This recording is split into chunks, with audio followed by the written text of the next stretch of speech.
Well, folks, good morning. Pastor Rocky Branch, Spruce Pine First Baptist Church. We were so busy yesterday and last night, man, I'm telling you what, we are in Alabama.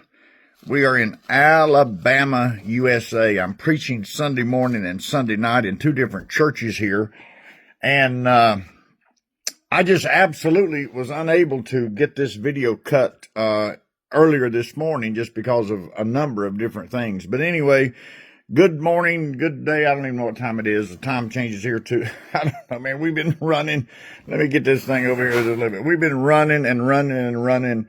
And that's just part of it, so we thank the Lord for that. Now, listen, we're in the book of Acts, chapter 18, and these guys that are after Paul stay after him. Now, that's not an unusual thing, so let me just say to you right now, don't get upset when people show you who they are, because people that don't like what you're doing, they're going to get upset, and that's what happened to Paul. So this magistrate, if you will, or this deputy Galileo said, look, this is not my situation. This is your situation. So you do it. So let me show you what they did. The people that disagreed on a religious matter, on a Christian versus carnality or idol or tradition. Let me show you what they did. In Acts 18, verse number 16, when he drove them out of the judgment hall, because they brought him in there, they wanted him judged and all this sort of stuff. Verse 17 said, then all the Greeks took Sosthenes, the chief ruler of the synagogue, and beat him before the judgment seat. And Gallio cared for none of those things. He didn't care. Do your thing. And Paul, after he tarried for a period of time, the Bible says for a good while, he then left the brethren and sailed from there to Syria, and with Priscilla and Aquila, having shaved his head in Cenchrea, for he had a vow. Now, I'm going to get to that later. That's don't miss this. Don't miss verse 18. Paul shaved his head for a vow. Now, that's going to be very important later on. Not right now. That means nothing right now. But later, it's going to be important. Verse 19, then he came to Ephesus, where I've stood, Miss Janice have stood. Well, we stood at Corinth too, and left them there. But he himself entered into the synagogue and reasoned with the Jews. He did that all the time. And I told you once before, you remember, how God works, right? Way back in 586 BC, when Nebuchadnezzar brought 3 deportments against Jerusalem, and he carried the slaves to Babylon, 500 miles away. And when Artaxerxes, the Medes and Persians empire king, overcame Babylon, he let the Jews go.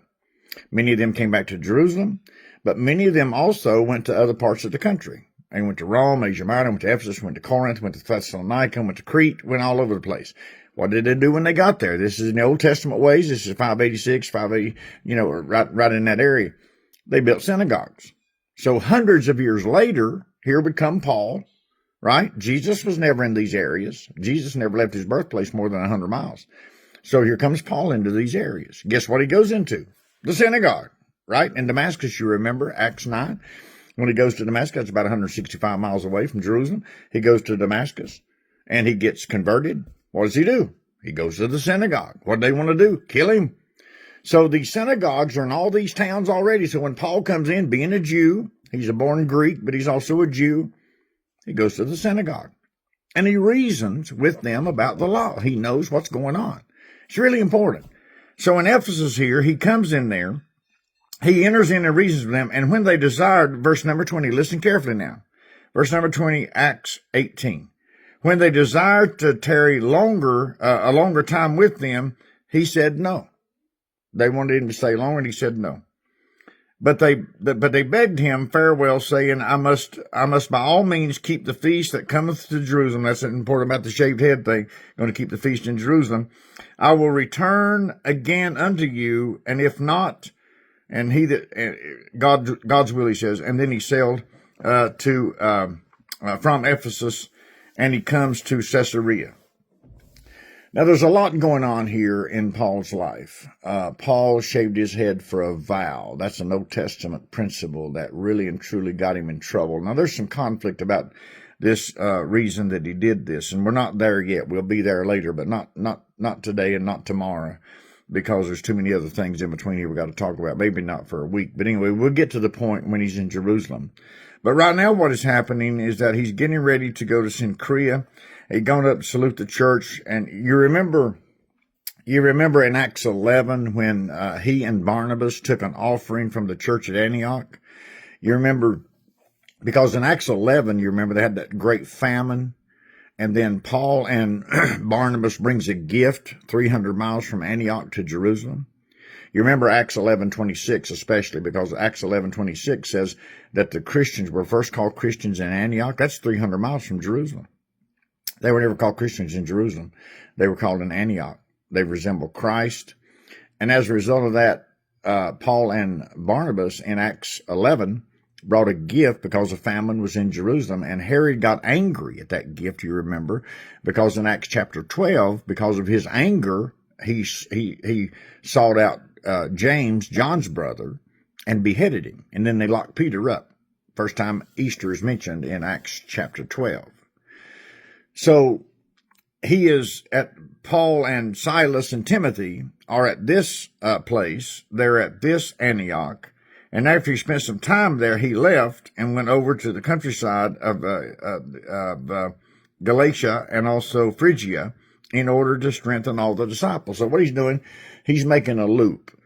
He's making a loop on his way back to Jerusalem, and he's trying to strengthen the believers, because when you get saved, ladies and gentlemen, when you get saved, it gets tough, and you need somebody to help you. And it's important to understand that we need accountability. We need help. We need people in our lives that will ask us questions. What are you reading? How are you doing? What's going on in your life? Paul is strengthening the church against the government. He strengthened the church against the local people.